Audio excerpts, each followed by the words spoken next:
Petroleum मंत्रालय ने refinery को एलपीजी प्रोडक्शन बढ़ाने के निर्देश दिए हैं ताकि एलपीजी की किल्लत से लोगों की परेशानी न बढ़े। वहीं पेट्रोल, डीजल और एलपीजी की जमाखोरी और कालाबाजारी रोकने के लिए पेट्रोलियम मंत्रालय ने एक समिति का गठन किया है जो होटल रेस्टोरेंट में एलपीजी की जरूरतों की जांच करेगी और उन्हें एलपीजी उपलब्ध कराने की कोशिश की जाएगी।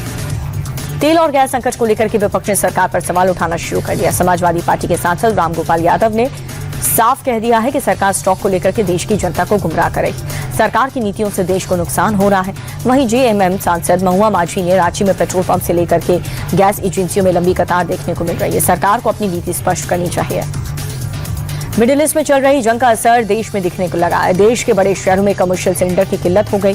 मुंबई से लेकर के बेंगलुरु तक होटल, रेस्टोरेंट मालिक परेशान है। गैस सप्लाई न होने की वजह से रेस्टोरेंट बंद हैं या फिर बंद होने जा रहे हैं। आर्थिक राजधानी मुंबई में भी सप्लाई कम हो चुकी है। होटल मालिक एसोसिएशन के मुताबिक मुंबई में 20% होटल बंद हो गए। कुछ दिन तक ऐसी स्थिति बनी रही तो 4 से 5 हजार होटल आने वाले दिनों में बंद हो सकते हैं। गुजरात के नाडियाद में शराब माफियाओं के खिलाफ एक बड़ी कार्रवाई की जा रही है। ऑपरेशन बुलडोजर के तहत 1 करोड़ 21 लाख रुपए की विदेशी शराब को नष्ट कर दिया गया। कोर्ट के आदेश अनुसार पुलिस ने 42,000 से ज्यादा शराब की बोतलें बुलडोजर चलाकर के नष्ट की।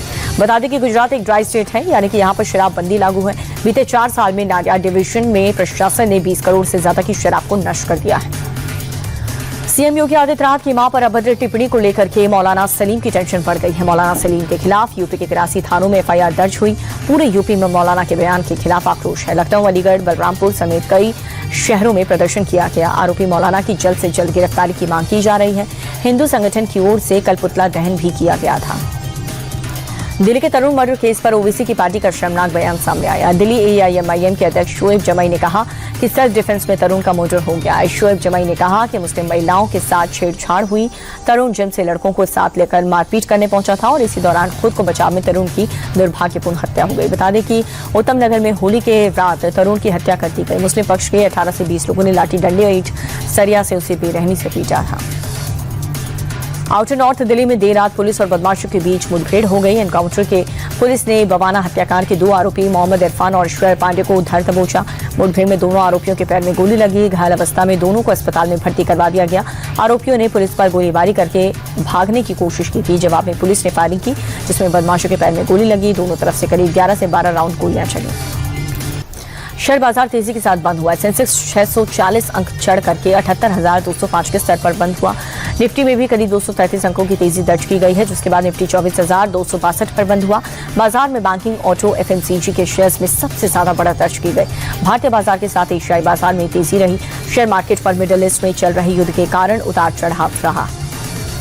शेयर बाजार में आई तेजी से कई शेयर को फायदा हुआ तो वहीं कुछ को नुकसान हुआ। निफ्टी 50 में श्रीराम फाइनेंस, आइका मोटर्स और टाटा मोटर्स पैसेंजर्स व्हीकल्स आज के टॉप गेनर्स रहे। दूसरी ओर बढ़त के बाद भी कई शेयर्स में गिरावट रही। इन्फोसिस, इटर्नल और रिलायंस इंडस्ट्रीज आज के टॉप लूजर्स में शामिल रहे।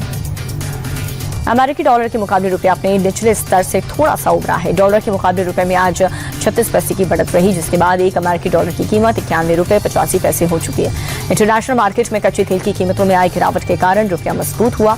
विदेशी मुद्रा व्यापारियों का कहना यह है कि इसमें घरेलू शेयर बाजार में उछाल का भी असर रहा। सोने चांदी के दाम में आज तेजी दर्ज की गई है। सोने और चांदी की दोनों में काफी बढ़त हुई। 24 कैरेट सोने का दाम 1,616 रुपए की तेजी रही, जिसके बाद 10 ग्राम का भाव 1,61,915 रुपए हो चुका है। वहीं चांदी के दाम में भी 7,866 रुपए की बढ़त रही। तेजी के बाद 1 किलो चांदी की कीमत 2,75,026 रुपए हो गई।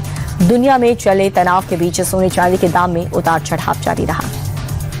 फरवरी महीने में गोल्ड ईटीएफ में निवेशकों की रुचि कम हुई है।